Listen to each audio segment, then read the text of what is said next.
mos njengoba sesisonke sekufike ezinto yengoku ezenza sikwazi ubona amanye amazwe apha ezifonini, kukho no TikTok, kukho Instagram, Facebook. uFacebook ukudale khona ke yena, but ngoku we can then see and then sibone uba ke impatho iyafana macala onke. And siyabona ngoku uba ke sesiphila kwixesha apho asisayi i-map of the world sonke siyayazi. So xa kuthethwa yiAfrika siyabona uba sithi sonke abantu abamnyama. Xa kuthethwa yiEurope nantsi apha, Asia le maChina nasemandiyeni, Australia, West America, North and South.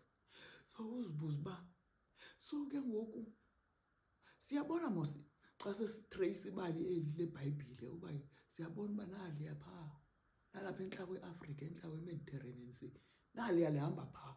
Nazi ezi ndawo ezibizwa eBhayibhileni kwiNew Testament. Naziya ayinawenzeka into yobana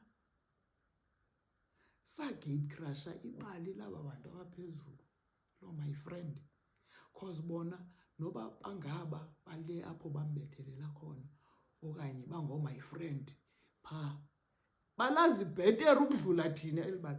Ayinawenzeka into yoba nangoku sesibona, so ubuza ungena kuGoogle ubuza uba iBhabhiloni yintoni igama layo namhlanje, kutsho uba yi-Iraq.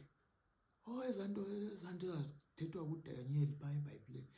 So iPersia, Medo-Persia, iphi loo ndawo namhlanje? Kuthiwa yi-Iran.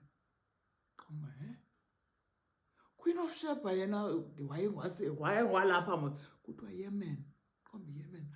Ezaa ndawo Iran, Iraq, Afghanistan, tonto. Hey guys, asigate-crusha ngapha. Asigate-crusha ngapha. Ndiyazibuza ke mna, asigate-crusha mhlawumbi yiyo le nto ayidithi ginxa into yethu bantu abamnyama apha kweli bali.